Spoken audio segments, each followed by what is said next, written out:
On Democracy Now!, democracynow.org, The War and Peace Report. I'm Amy Goodman. We're on the road in Louisiana, broadcasting from New Orleans Public Television, WLAE. We're not far from the Gulf Coast, site of the worst offshore oil spill in U.S. history. In April 2010, 11 workers died when the Deepwater Horizon well exploded and almost 5 million barrels of crude oil leaked into the ocean before the well was plugged after 51 days. This week, BP, the company responsible for the spill, is back in court.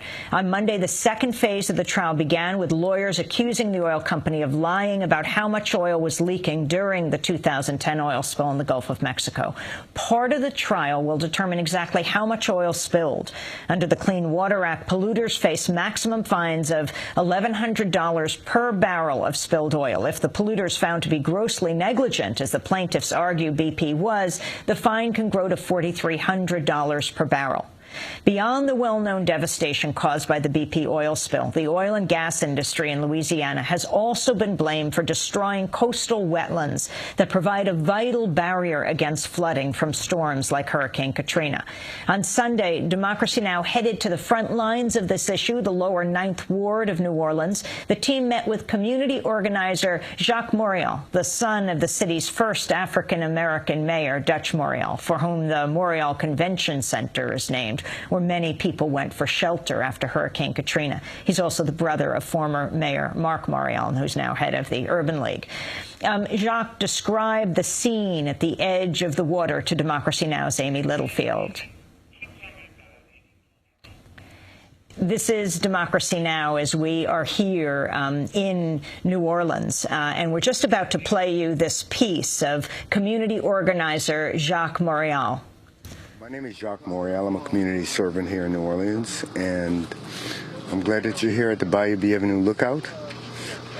This place, more than any other place, amplifies how close the sea is to our communities and the homes of so many people. Well, right now, this is open water. And when I was a kid, it was mostly dry land. It was a cypress forest, and it was a little boy's paradise. You know, you could like run through back there. You could like chase boar. You could have boar chase you.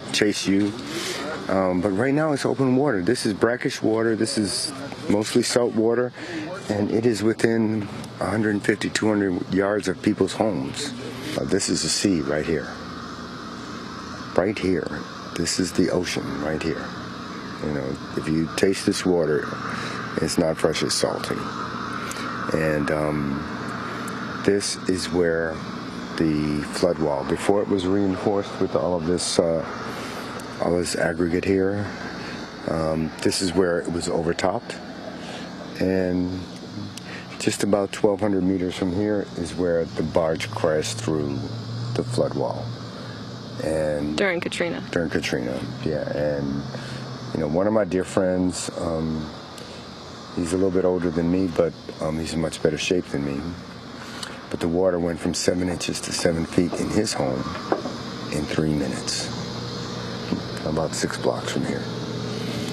Thankfully, he swam to safety.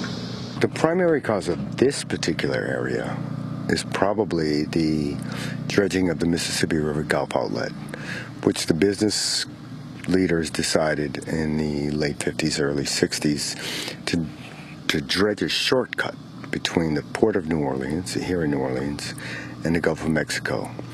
So because the river meanders, it's about 100 miles from the foot of Canal Street to the Gulf of Mexico. This was a shortcut, about 60 miles, and it never achieved any commercial success. But it did allow the salt water to intrude into this area, destroy our first line of defense, and put us at great risk for storm surge flooding, and I'm certain cost dozens of people, if not scores, their lives here in Lower Ninth Ward. The second cause, though, are the operations of the oil, gas, and pipeline companies. And they dredged about I would say about 2 miles north of here. And they basically carved up this natural ridge that protected New Orleans East and the Lower Ninth Ward from storm surge flooding. They carved it up looking for oil and gas. They didn't find that much, but they never fixed what they broke. And that's why the Flood Protection Authority is taking them to court. Thank God for them. New Orleans community organizer Jacques Morial here in New Orleans. Special thanks to Sam Alcoff for that video report, and Amy Littlefield and Renee Feltz.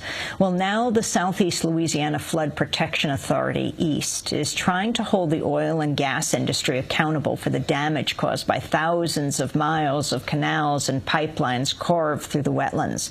The board was created after Hurricane Katrina to provide independent oversight of flood protection in metropolitan New Orleans east of the Mississippi River.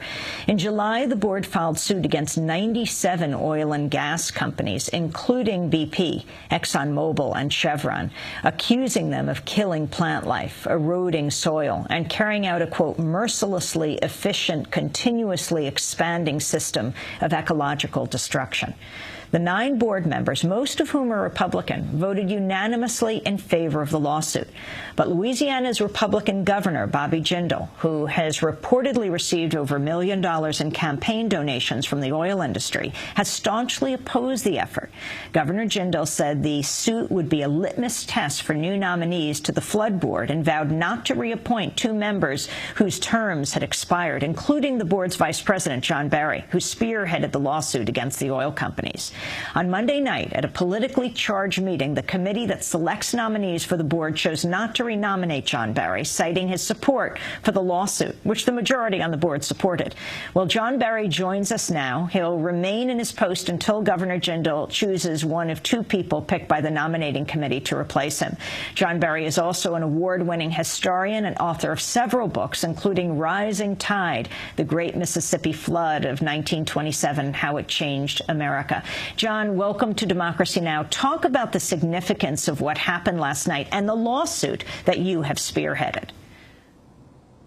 Well, the lawsuit is, of course, more important than anything that happened to me. Because of the destruction of the land, and the industry is not responsible for all the destruction, but it is responsible for a good part of it, then increased storm surge attacks our levees, comes pounding at it, and we are basically suing to get them to abate the problem, to make the storm surge go back down I think we just to lost its natural. I hear that you saying you just lost me. Is that the case? I'll keep talking anyway in case you didn't.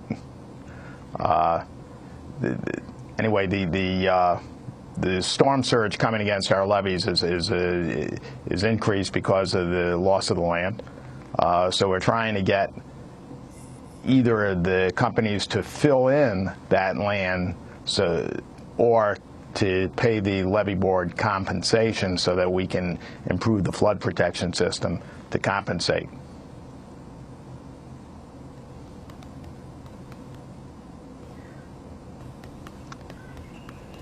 Okay. John, can you talk about this raucous meeting yesterday and how it is when you had unanimous support of the levee board here in New Orleans yesterday, unanimous support for the lawsuit yesterday, they chose not to nominate you, the vice president of the board?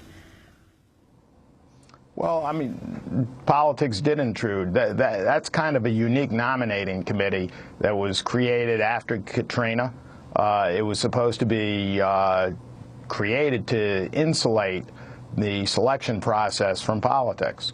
If you look at the members of our board, it's really kind of extraordinary.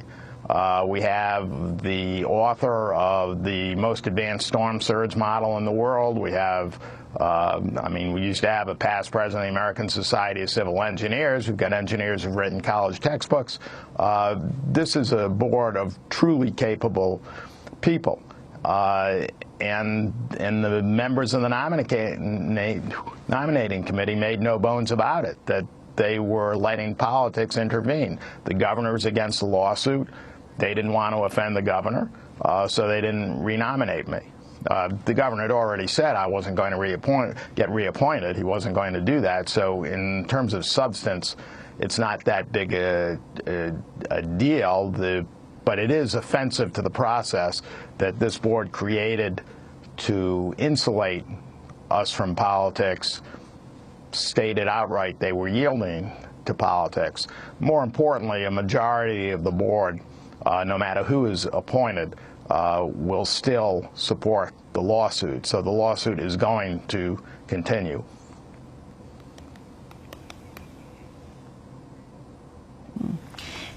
So, John Berry, what actually happens now? I mean, this is 3 years after the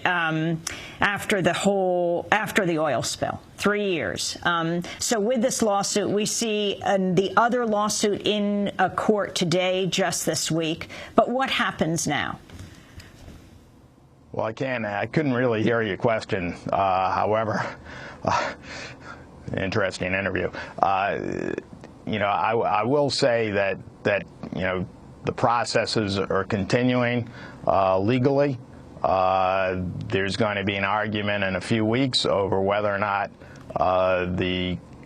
goes to federal court, or goes back to state court. It's not really that big a deal either way, although we would prefer it to stay in state court. And you know, we'll start the discovery process. I think when that discovery process is underway, we'll find some very interesting things. I think it's important to note that we are not suing the oil companies simply because they have deep pockets. We are suing the oil companies because we believe they have broken the law, and that law breaking is ongoing. The dredging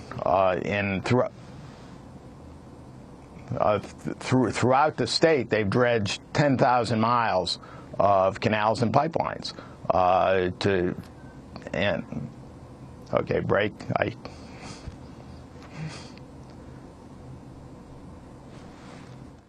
I'm going to break, and then we'll come back so we can fix up the ability to hear each other. John Berry is vice president of the Southeast Louisiana Flood Board. And until yesterday, when he lost his post, the Southeast Louisiana Flood Protection Authority East, till yesterday, when he lost his post because he has spearheaded this lawsuit against some 97 oil companies. He'll hold on to the post till Governor Jindal appoints someone else.